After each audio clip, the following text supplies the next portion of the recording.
16, if you would. Proverbs 16.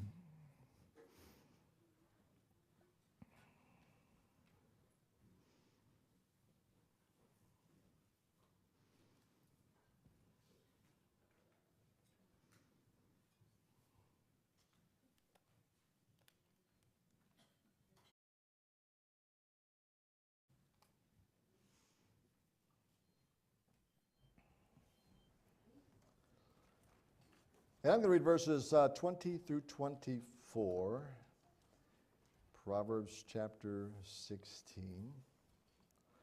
He that handleth a matter wisely shall find good, and whoso trusteth in the Lord, happy is he.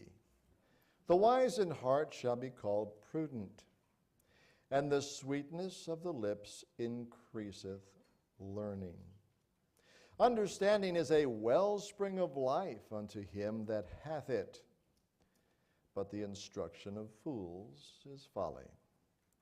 The heart of the wise teacheth his mouth, and addeth learning to his lips.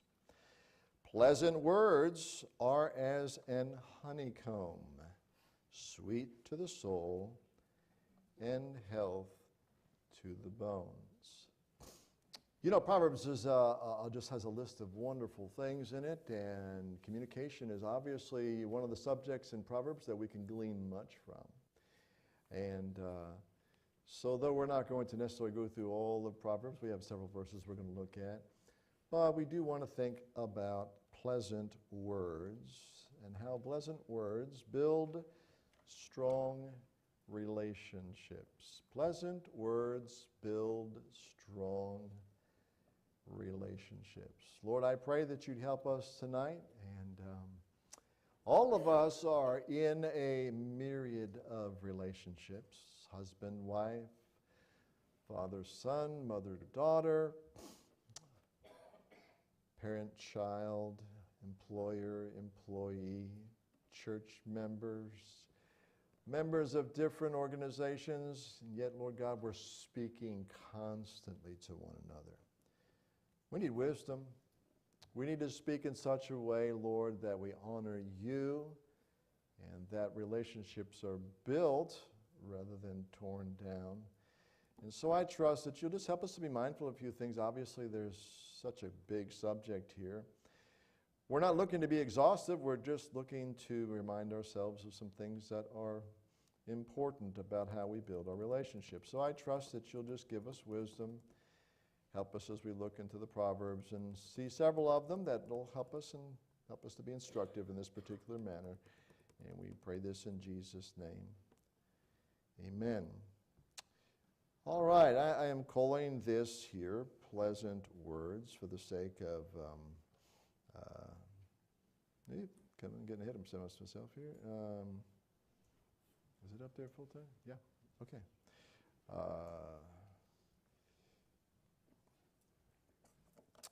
Pleasant words. We're going to look at some other scriptures beside the ones we just looked at here. We're going to look at also, we looked at Proverbs 16, 20 through 24.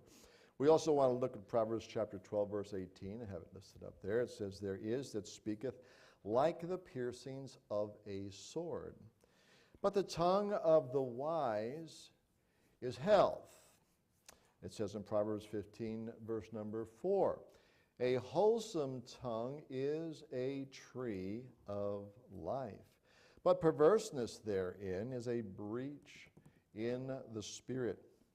Proverbs 15:23 says, a man hath joy by the answer of his mouth, and a word spoken in due season, how good is it? Again, Proverbs has so much to say about this particular matter. It offers timeless wisdom about the power of our words, reminding us that speech is never neutral. It's not neutral. You're doing something with your words all the time. You're building, you can be tearing down, but your speech is not neutral. It's more powerful than we understand. It can break up, or build up, I should say, or it can break down. It can encourage, or it can discourage. It can heal, or it can harm. Our words are powerful. These verses highlight how thoughtful, gentle, and well-timed words can bring joy and vitality and strength to our relationships, while at the same time harsh or careless communications are piercing like a sword. For married couples seeking to grow in unity, these passages provide a rich foundation for understanding how godly speech nurtures, love strengthens, trust builds, and brings lasting peace into the home, or any relationship for that matter. Obviously, marriage is an obvious application right here, but you're building relationships with your children, you're building relationships with friends, you're building relationships all the time. Your life is made of relationships. And so these principles, though they are very, obviously, they apply to marriage, but they apply to all of our relationships. So it's wise for us to just be mindful of these things for all the different relationships we're involved in, because we are involved in quite a few. And so I've got 7 principles here that I would just kind of like to share. And again, not exhaustive. I said it before, you can never say everything about anything, particularly about communication. It's such a broad subject. There's so much to say about it. So let's just start with number 1. Pleasant words. I've entitled this Pleasant Words because obviously that's where we want to go with this. That's what we want to be mindful of. We want to be mindful of the fact that our words should be pleasant. And so if you look to Proverbs 15:23, we read it just a few moments ago, it says, "A man hath joy by the answer of his mouth, and a word spoken in due season, how good is it?"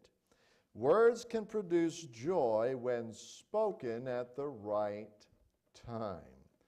Words can produce joy when spoken at the right time. The right words at the right time can bring joy, comfort, and connection, okay? Thoughtful timing, choosing the moment carefully, can prevent misunderstandings and deepen unity. You know, one of the things we just have to do as we communicate with one another is we need to stop and think before we speak. You know, the Bible talks about in James, that we may be quick to hear, slow to speak, slow to wrath.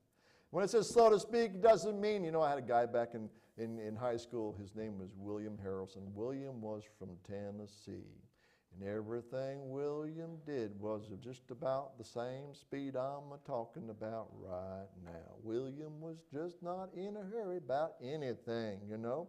And it's not talking about that. I'll never forget old William. I told you the story about William. We went to North Carolina. Now, here we lived in the Florida Keys, right? When we skied, we went water skiing. Okay, North Carolina, we took these kids. We took 2 Greyhound buses full of kids and folks to Beach Mountain, North Carolina, and they had snow on the mountain, okay? Snow skiing is different than water skiing, okay? One, you got a boat that's pulling you across the water. The other one, you got gravity that's pulling you down the hill, okay? Well, William didn't realize that you can speed the boat up and slow the boat down, but when you're on gravity, it just works in its favor. And so William, he got on a pair of skis and he goes on that gondola and he goes on up to the top right there, and he's standing up at the top, got off the little cart, you know, and he's standing there top looking at all those people skiing down the hill. And he says to this guy next to him, who probably thought this guy didn't really know what was going on, he says, "I don't know how to do this. What am I supposed to do?" This old fellow looked at him and says, "Simple. Just point them skis downhill and away you go." And that's what William did. He didn't realize that between where he started and where he ended, there was all kind of people, and there was these things called moguls. How many know what a mogul is? All right. A mogul is a small mound or hill that somebody planted in the middle of that ski slope for the sake of tripping up people like William who don't know how to ski. And so I was going down the hill, and I had fallen down, and I was over to the side, and William, you know, he did exactly what that fellow said. He just pointed his skis down. Now, you have to understand that William was like 4x4, all right? He was my center on the football team. He was about as wide as he was tall, all right? He was a round little fellow, you know, and William, he's going down, and it looked like a bowling ball going down the ski slope. I'm talking about it. He started picking up speed, and he was going faster and faster and faster, and the faster he got, the higher pitched his yell was, you know. So here he goes coming down. all the way down. I was sitting on the side, you know. I was trying to get back up because I'd fallen down, you know. And I see this William going, and his pose is just going like this and like this. He's just trying to stand up as he's going down. And I'm watching him, I'm thinking, oh my soul, anybody that's in his way is going to get killed, you know. And William hit one of them moguls I'm talking about. Somebody stuck it right smack in the middle of that ski run. He hit one of them moguls, and he went flying up in the air. All I saw was this cloud of snow, you know what I mean? Just, looked like one of them old Roadrunner cartoons, you know what I mean? It's just the coyote just there and a big old pile of dust, you know? It was so funny. But everything else William did was he was kind of slow, just kind of slow. You know, we would be good if as we spoke, we would not be like William going down the hill, but rather like William as he's talking. Think before you speak, because it's so easy to say things, you know, before you really think about the implications of what's going to happen as a result of what I just got through saying or what I'm about to say. So timing is so important here. Words can produce joy when spoken at the right time. Sometimes it's not, the thing that you want to say is not necessarily wrong, it's just not the right time. It's not the right time, and we have to have some insight here. This encourages couples to be attentive and sensitive to one another's emotional state before speaking. You know, if somebody's having a tough day, if a husband just comes home from work and he had a really difficult day, wives, that's just not the best time in the world for you to tell him about all the problems that you've had, you know, with the things that have gone wrong in the home and the kids that are not obeying you and all the things that are just falling apart everywhere, you know. Time things. Wives, I'll tell you a little hint, okay? All right? Feed him first, okay? You know, give him something to eat before you tell him all the stuff that's going wrong. It just helps him, because sometimes people get an empty stomach and they get hangry. You know, it's kind of like hungry, and mix angry and hungry together, you get hangry. And so, you know, give them a break a little bit. You know, you say, well, they shouldn't be that way. They should just ready be to listen whatever I've got to tell them. Now, that's true, but people are still people, and that still happens. So use a little wisdom in your timing here. Wouldn't it be so much better if, you know, the husband came home, he had a rough day, and the wife comes up and she notices he's had a pretty tough day, and she says, you know, I am so glad that you're home today. I've waited for you all day long, and I'm just so glad to have you there. And some of you women are going, oh, I couldn't say that. That's too mushy. Well, you know what? He needs to hear that from time to time, you know, that you really are glad he's home. Remember when you first got married, you ran to the door when he came home from work? Remember that? Okay. Now what do? Let's stop right there, huh? All right. This might not be this not be the best time to ask that. So, you know, maybe one timely sentence to just tell him, you know what? You know, let me help you here, and let's get you something to eat and stuff, and be kind. You know, that few moments when he comes home from work can make the whole difference in the evening. It could just make the whole evening go better, or it can make the whole evening go worse. You can just create an attitude instantly by just not using your words wisely. So words can produce joy when spoken at the right time, and by the same token, when they're not spoken at the right time, it can make things pretty stuffy at the house, you know what I mean? So be mindful of those kind of things. Here's another principle, okay? Gentle, wholesome speech brings vitality to a relationship. Gentle, wholesome speech brings vitality to a relationship. Now, here's Proverbs chapter 15, verse number 4 says this: a wholesome tongue is a tree of life. This word life, this is the vitality part, okay? But perverseness therein is a breach in the spirit, okay? Wholesome. Now, in order for us to get the meaning out of this, we have to understand, what does the word wholesome mean? If you look up the word wholesome, it means to be curative, all right? It means to be healing. It means to be soothing, all right? So put those words in there. A curative tongue, okay? Looking for something to cure or make better, okay? A soothing tongue, a healing tongue is a tree of life or vitality. Think of, what can I do to soothe the situation? What can I do to heal the issue? What can I do to make it better? as opposed to being worse. Remember, our speech is not, it's not neutral. It just isn't. When we speak, we tend to polarize ourselves or polarize the situation almost instantly. So it's important that we realize. So kind, constructive speech nourishes a relationship just like the tree of life. That's what we need. We need to nourish relationships, not put them in jeopardy or not make them worse off. And yet you have to think about this because it's so easy to just let life hit you. And just be impatient with the way we talk. We want answers right away. We want things to be fixed right away. And yet it sure helps if we just take a little time to realize that some things need to be built. You know, when people get sick, they want to get healed right away, don't they? But you know, some healing takes time. It takes time, and over the course of time, you know, your body rebuilds itself. And relationships are that way. You can get hurt in a heartbeat, but it takes time to heal and to soothe and to nurture over the course of time. And so it's important that we do what we can. Hurtful, okay, it says perverseness in this therein is a breach in the spirit. Hurtful or harsh or sarcastic words can damage your spirit of your spouse and create emotional distance. And you just don't want that in your relationship. You don't want to have the Cold War going on in the home. You just don't. You want to be able to talk freely. If you can't talk freely because you know you're upset with the person and you know it's not right to be upset, so you just don't say anything, and so you walk around stomping and shutting doors and slamming things, and everything's just cold, you know, and the kids are going, oh, what's wrong with Dad? Or what's wrong with Mom? You know, and so the kids won't say it because they know if they said it, you know, that probably wouldn't fare well for them. But they know what's going on. They know there's problems going on. They know this coldness, this distance in the relationship.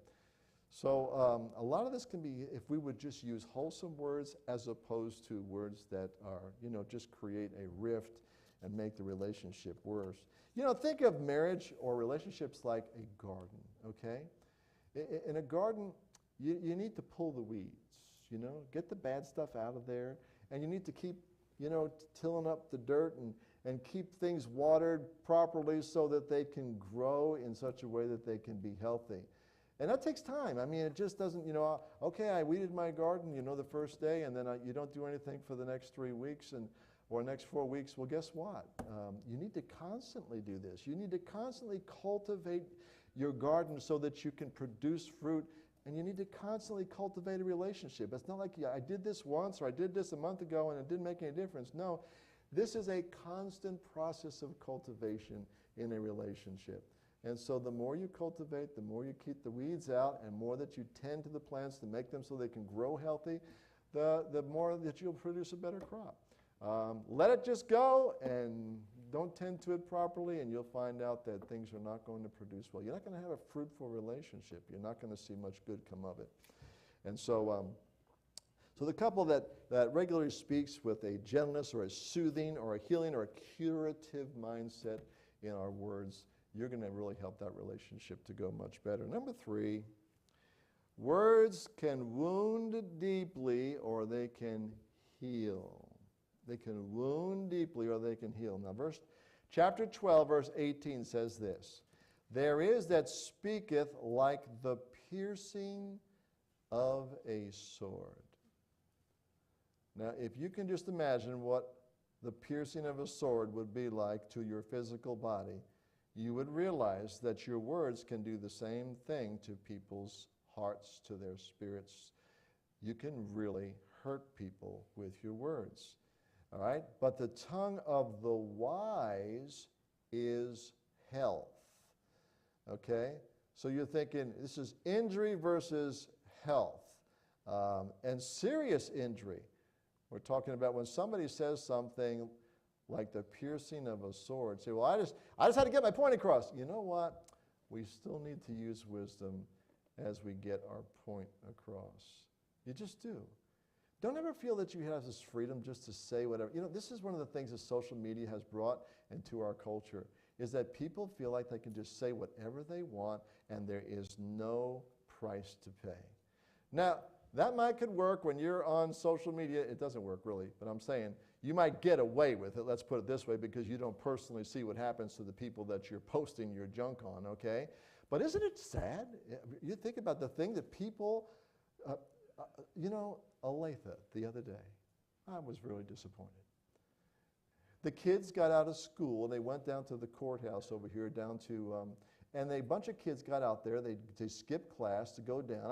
I drove back, come back from your house, Burke. I came back from your house, and I drive down, and here's this big old crowd of kids out there in front of the Civic Center over here. And just a big crowd, and they're waving signs. I go, oh, no, has Minneapolis come to here? Oh, no. And it was high school kids. Kids from Olathe North and kids from the Northwest, or North and West over here. And they got out of skip classes to go out there and protest against ICE. I'm thinking to myself, first of all, ICE is not even here. Okay? Like who put you up to this, all right? But second of all, these kids are not affected by this here in Olathe, all right? But they want to get out there and protest because I guess people are out there protesting, all right? Now, here's the sad thing. Is they're out there, people are driving by in their cars. And they're out there giving the middle finger to people who are driving by and shouting expletives at the people who are driving by who they did not know, who they didn't know were part of the problem, who they didn't know what they even believed. They were in the car. And they felt this freedom because they are protesting. They felt some kind of freedom to just be out there and say whatever they wanted to say. And then I see people posting, oh, we're so proud of these kids for doing that. I'm not proud of these kids for doing that. You know, their words, their gestures are like the piercings of a sword. Here's a person coming down as part of the community, and here's these teenagers out there raising their middle finger to some old fellow or some person who's been a faithful person in the community. What are they thinking? I say, well, they don't even know that person. But what I'm saying is this social media thing, people think that they have some kind of freedom just to say whatever they want to and express themselves whatever they want to, and there's no cost. Folks, there is a cost. You don't build relationships. You don't make the people proud. You don't help the community spirit by getting out there and shouting expletives at them for something that they're not even doing. They're not even part of what's going on. And you're just out there because, okay, we can get out of class and we can protest ICE like they're doing in Minneapolis. Shame on them. And shame on whoever's teaching over there or teaching whatever and putting them up to this kind of foolishness. Shame on them. That is simply unethical. Okay, this is unethical. It's one thing to hold a sign up of something you disagree about. It's another thing to get up there and just shout 34-letter words at people you don't even know just because you can. And yet this is the freedom that people feel today because of the way social media has given people this irresponsibility with their words and with their actions. Folks, I'm telling you, words can wound deeply. They just can, you know. We have a wonderful police department here. We have people that are protecting us here. We have a lot of freedoms here. We live in a community that is protected, you know. You know why that happens? It's because you got some people out there on the street that are keeping the bad guys away from you so that you're not suffering from all this kind of stuff.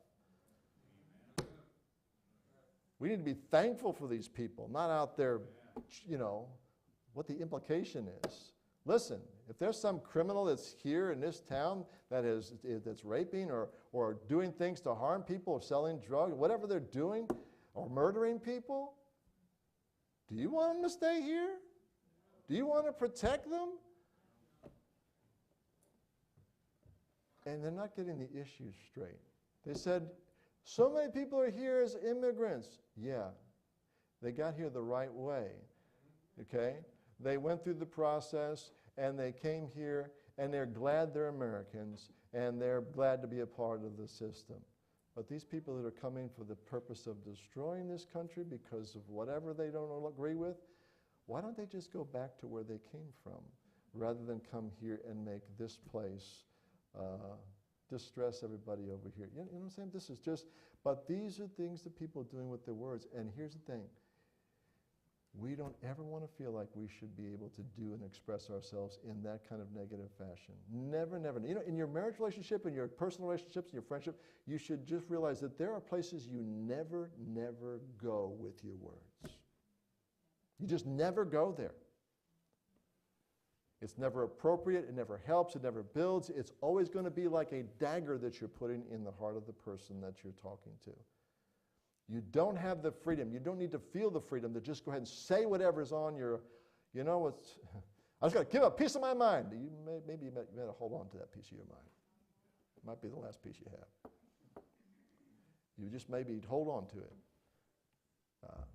So this is what happens in relationships, and here's where it happens, okay, is couples can have disagreements and they can get heated and they can get emotional about and then they say something with their mouth that they can't take back.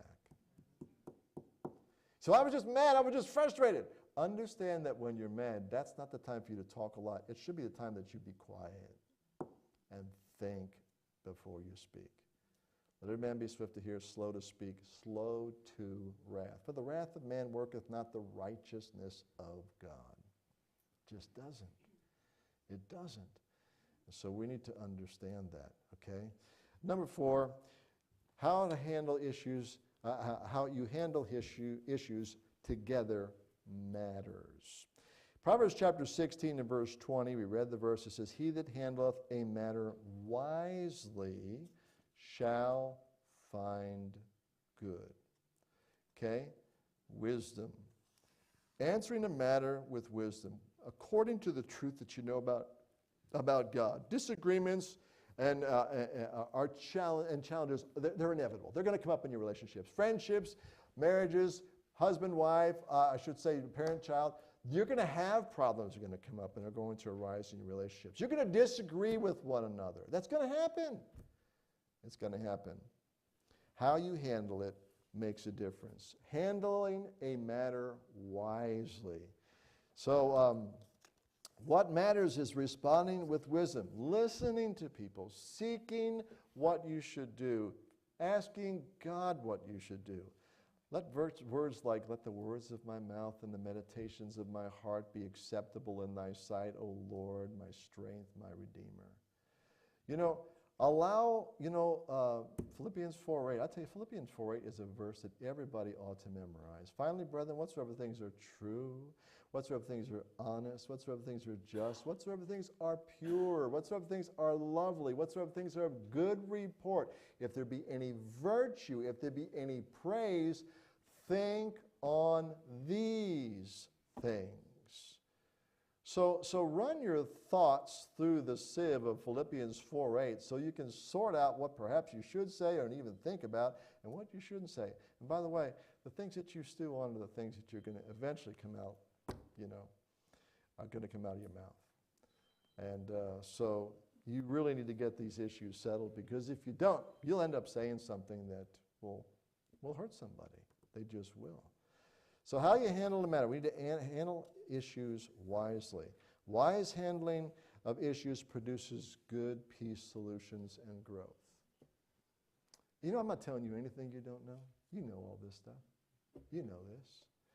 But I'm just reminding us because we just need to be reminded, okay? It's easy for us to get sideways with one another. It's easy for us to get frustrated and start saying things. Okay, the bill arrives and it's higher than you expected, and of course the tension starts rising. How come this bill is so high?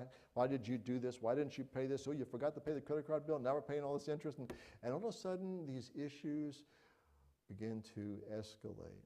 And now because they're frustrated, because they have escalated, you take that frustration out on one another and you start throwing words out there that hurt the person. Use wisdom. Okay? You say, well, she shouldn't have done that. Okay, do you think she wanted to do that?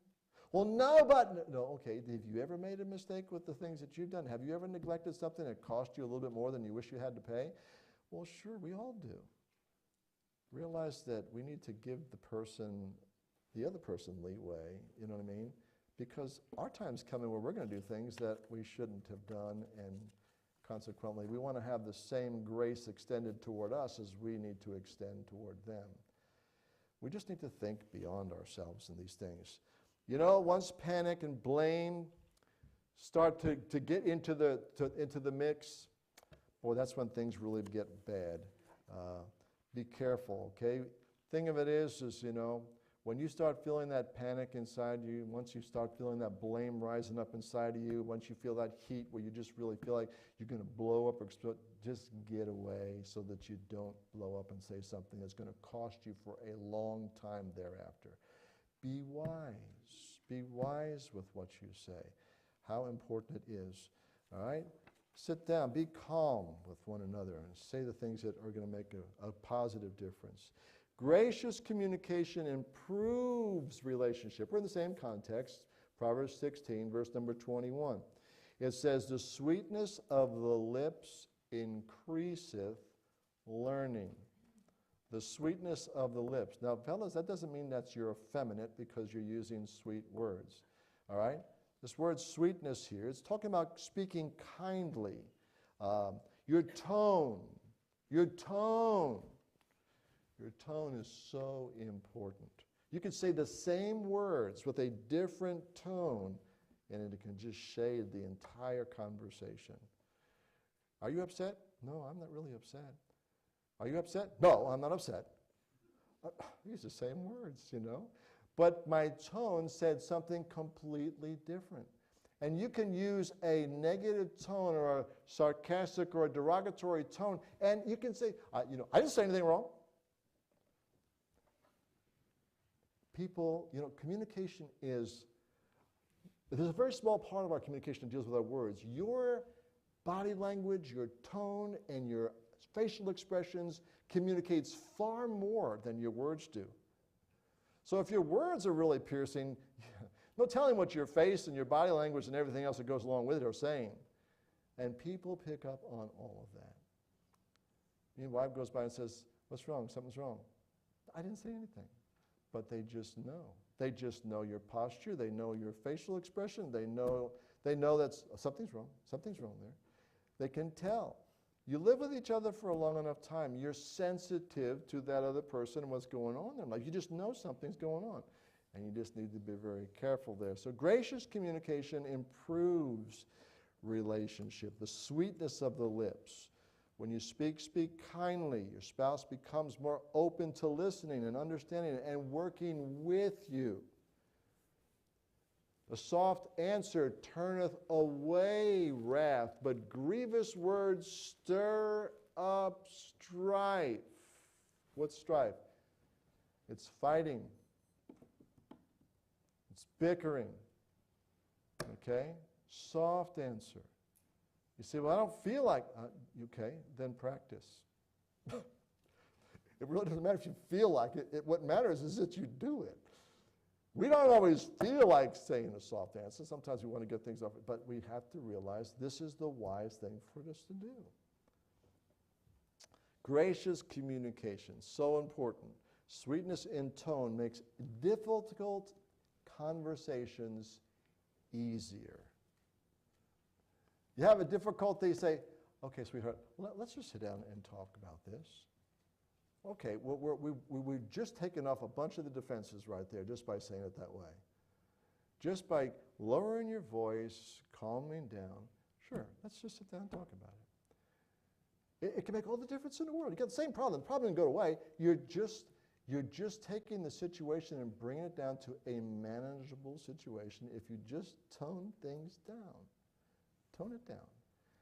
And that way you're able to get, or at least get toward an answer a whole lot better. If you get the attitude going the wrong way, well, then you're fighting not the issue, you're fighting the attitude.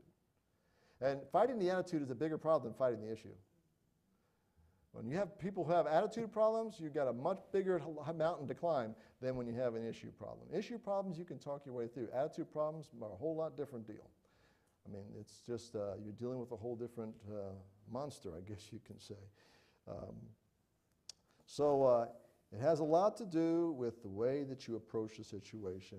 Just be gentle, be sweet, make your tone as it should be, and that will improve your relationship. Every relationship has challenges, difficulties, disagreements. Every relationship does. Every relationship does. So we just have to be wise in how we handle these matters and gracious in our communications, and that really makes a difference. Number 6, a wise heart devises prudent conversations. So we're here in verse number 23, and it says, the heart of the wise teacheth his mouth. The heart of the wise teacheth his mouth. Okay? So the heart is where things can either be festering or healing, right down here. If you get the issue solved down here, then you'll take care of the issue, most cases right here. If you don't take care of the issue down here, it'll eventually come out of here. It just will. Jesus says, out of the abundance of the heart, what happens? The mouth speaketh, all right? So if what's in the abundance of your heart is resentment, frustration, things like that, eventually you're going to voice that frustration and that resentment with your mouth, because that's where your words come from. Your words don't come from here so much, they come from here. And so as you allow these things to build up in your heart, it's eventually going to come out of your mouth. So you got to heal it in the heart, not just your words, you got to heal it in the heart, and your words will follow suit, because out of the abundance of the heart, the mouth speaks. So the heart of the wise teacheth his mouth. So we need to be wise-hearted. What comes out of your mouth reflects what's in your heart. Cultivating love and humility and patience, okay, leads to healthier communications. You got to solve the problem here. If you're all upset down here, you're going to make things worse here eventually. You're just going to. Strong marriages start with strong hearts, not just strong words. Strong hearts. That's why the Bible says, keep thy heart with all what? Because out of it are the issues of life. Your heart is the key to you answering the issues, whether it be in relational issues or difficulties or whatever it is. You gotta guard your heart. If you allow that heart to just go over a problem and just rehearse it over and over and over and over again, you're going to get bitter, you're going to get angry, you're going to be resentful, you're going to be harsh. You need to solve the problem in the heart. That's where it needs to be solved. If a husband or a wife is spending all day stewing while the other one is away, and then the husband or the wife comes into the situation and all of a sudden she just lays it open, it's because she's been thinking on the wrong things all day long. Let the words of my mouth and the meditations of my heart be acceptable in thy sight, O Lord, my strength, my Redeemer. You got to get the heart thinking the right things. And if not, you're going to pay. You know, I think it was Jim Berg that talked about the law of the tea bag. The law of the tea bag. Some of you might remember it. All right? The law of the tea bag is this, okay? Whatever's on the inside comes out whenever you add hot water. So you got your little tea bag, right? It's nice and dry and in this little thingy, all right? All right? What's on the inside of that tea bag comes out of the tea bag when you add hot water. And life has its myriad of hot water situations that it produces. And so what's ever on the inside of that tea bag, the tea bag's your heart. What's ever on the inside of that tea bag is going to come out when you add hot water. So when things get tough, get a little tight, get a little tense, again, a little stress comes on the situation, things don't go exactly the way that you wish, you're a little frustrated, the law of the tea bag says what's on the inside is going to come out when you add hot water. Life can add hot water to, it just does. People can add hot water to your situations. Your children can add hot water to a life situation. They just can. They can be hot water.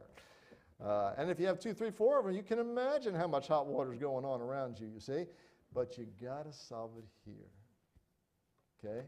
The tea bag, the law of tea bag. So marriage can provide many hot water situations, stress, fatigue, disagreements, whatever. You got to solve it in your heart. Got to get it down here. The wise heart devises prudent conversations. Rather than thinking about how frustrated you are, or how stressful the situation is, or how wrong this is, or how much you wish it was different, why don't you think in this realm, how can we solve this? What can we possibly do to make this better? How can I make this problem so that it's no longer a problem? What can I do to resolve the issue? These are the questions that we ought to ask ourselves. Rather than stewing about how upset we are over the situation, why not just ask yourself how you can make a positive influence? You know, some people just like to complain about situations. How about if you have a solution for the situation rather than just a complaint about the situation? Why don't you say, you know what, such and such over here is not working right. I thought maybe we could do this to make it, oh, what a better approach to have to life, to rather than thinking about how frustrated you are with the situation, think rather, how can we possibly solve this issue? You know? Then you can get to think together about how, okay, well, maybe we can do this, and the conversation takes on a whole different atmosphere when you think about solving the solution as opposed to complaining about the problem, you see. We want to solve the issue, not complain about the issue. And so these are important. Wise heart devises prudent conversations. So your heart needs to cultivate things that are going to help the situation rather than your frustration with it. And then the last thing here is verse number 24. Pleasant words strengthen the relationship. Verse 24 says, pleasant words are as an honeycomb, sweet to the soul and health to the bones. Pleasant words are as an honeycomb. Now, honey is a sweet thing. And by the way, back in Bible times, honey was the sweetest substance that was known back then. So when you read about honey, you're reading about the sweetest thing that people knew back in that day and time. By the way, honey's pretty sweet today, wouldn't you say? You ever get a piece of honeycomb and chew on it? It's nice and sweet, tastes wonderful. All right? But pleasant words are as an honeycomb, sweet to the soul. The soul is the mind, the heart, the will, the emotions. This sweetness, this is what pleasant words do for the soul. Loving, affirming words nourish the soul like honey does the body. Honey's good for your body. It is. It's amazing what those bees go through that produce that honey. But God has given it to us for good reason. So regular kindness in speech strengthens emotional health. It creates an ability to be intimate with one another. And I say intimate, meaning that we can talk about deeper things of life. We can have a deeper relationship. And because of the fact that we are using pleasant words as opposed to words. What are some pleasant words that you can use? Pleasant words that are kind of like honeycomb. What are some pleasant words? Thank you. You know, thank you goes a long way. What's another word? What's it? Please. Would you please do this? Thank you. What's more? I'm sorry. I'm sorry. Yeah. Those are great words. What's another word? Showing appreciation. Yeah. Like how? Yeah. Tell them you appreciate them. Hey, you know what, so-and-so? I really appreciate you. Not after they fall off their chair, you know what I mean? Just pick them back up, you know? But, you know, how many times do we just take people for granted? We just don't even say something like that, like, I appreciate you. You know? What else? Yeah, thank you. What else? Did our vocabulary just run out of appreciative words? Is that what happened there? Uh-huh. Yeah. What did he say? She said what I was about to say. Oh, she said it already. Okay. Good job. Hey, great job. You did wonderful. Wow, I'm proud of you. You know, these are words that we can say to people that, you know what, they can take those words and they can go through the rest of the day with those words. You know, there are some people that you can say something to and that'll make their entire day. Just simple words of appreciation, of thanks, of gratitude, of consideration. You can say things to people. These are pleasant words. They're like an honeycomb. They're sweet to the soul, and people can just bask in them. And they can let those words replay and replay and replay. How many of you ever got a real kind note from somebody? Mm-hmm. How many of you took that kind note and read it more than once? Yeah, sure. Sure. Why? Because we like sweet words. They really are helpful to us. They are nourishing to us. They do help build us. They help our relationships. All right? So you can use sweet words, and people can take those things and rehearse them over and over in their minds. They'll do the same thing with negative words, but it's a whole lot better if we realize how the power of pleasant words, and that's the title of my message, pleasant words. Pleasant words have a powerful impact on relationships. Oh, that we would use them like the sweetness of honeycomb to sweeten the relationship, to make the relationship more healthy, to make the relationship more satisfying, to make the relationship more meaningful. Saying things that we appreciate. People do things for us all the time. They just do. But sometimes we just overlook it because we expect it. You know? We need to be low with our expectations and high with our gratitude. But if you're high with your expectations, we tend to be low with our gratitude. If we expect everybody to do a lot of stuff for us, well then what happens is we tend to be low in our gratitude level. We don't say thanks much. But if we are low in our expectations, we tend to be very thankful, and we use thanks a whole lot more. So don't expect anybody to do anything for you. So when anybody does anything for you, you just say, wow, thanks. That's great. Thank you. It really helps when you lower that expectation level and realize you don't deserve anything. I don't deserve anything. And yet anything that comes my way, praise the Lord, thanks. That was good. I appreciate that. And you could just reiterate to somebody, it's just something like, you know what, you're very kind. You are so thoughtful. I really appreciate you taking care of that for me. You did a great job. Man, that's perfect. That worked out wonderful. Those are the kind of things that people just need to hear. They're pleasant words. They strengthen relationships. People like to come around folks that tell them that. I'm not saying be flattering. I'm not saying that at all. I'm not saying be disingenuous. I'm not saying that. I'm saying be sincere. Speak the kind of words that build the relationship. Don't be syrupy. Because, when people get overly syrupy, we go, they don't mean what they're saying, okay? So we're not talking about that. We're talking about sincere words of praise, appreciation, kindness, love, thoughtfulness.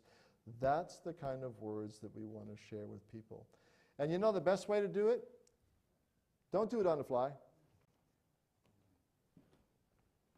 Thanks. No. Don't do it that way. If you're going to go ahead and say thanks, go ahead and get the most mileage out of it as you can, okay? Just go ahead and look right at them and say, thank you. I think the you're welcome are just as fun as the thanks, okay? So just give it time. You know what I mean? Speak deliberately and speak sincerely, and you'll get a better response, and that will actually strengthen that relationship when you do it that way. So don't be embarrassed about being kind. Don't think it's, well, I don't want to speak like that. I just don't feel like a real guy when I say thanks. Well, yeah, real guys do say thanks. Okay? You can still be a man and say kind things, all right? You don't have to be gruff and rough and, anything like that, Yeah, man, I don't say I appreciate you. What do you think this is anyway? No.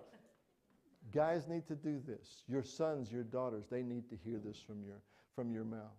They just do.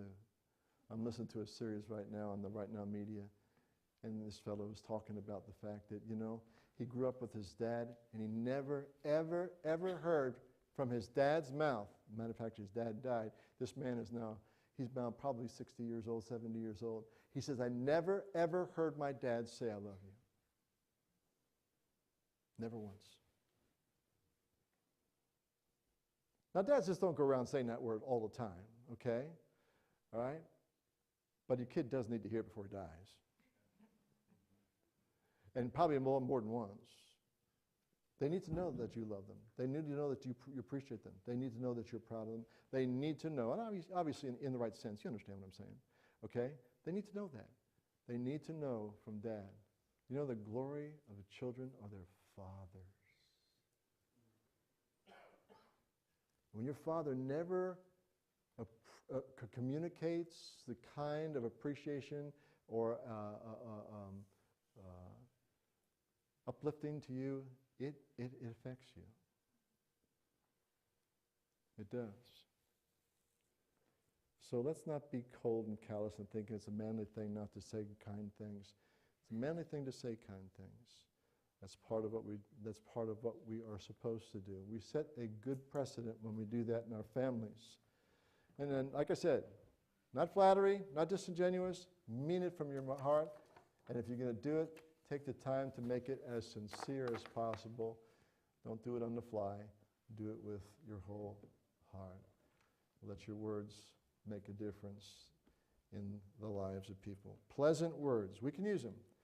Now, I didn't just speak this because Valentine's Day is this week, okay? Although I have to understand that we are in relationships, all right? But we need to be loving and kind all of the time, not just on Valentine's Day. But we need to be mindful of our relationships with one another. Let's all stand together. Roscoe, would you close us in prayer, sir? Father, our grateful we've had this time as we've come today, Lord, and all that you've spoken to us about, and Lord, all you have taught us. Lord, you've met with us, and we're thankful that we can meet together. Lord, again, we're blessed people. We're just going to be a thankful people again tonight. We thank you for all the words that you give us in your word. Lord, having the truth, Lord, seeing your love shown through it. And again, I pray now you would help us as we leave here this week to be different than how we came in, that we take these things to heart and meditate on them and Lord, apply your wisdom to our daily walk. And I just pray, Holy Spirit, now you bring these things to our heart and mind, help us to see you at work, Lord, and again, to join you in that work. And again, we thank you for it all in Jesus' name. Amen. Amen. Lord bless.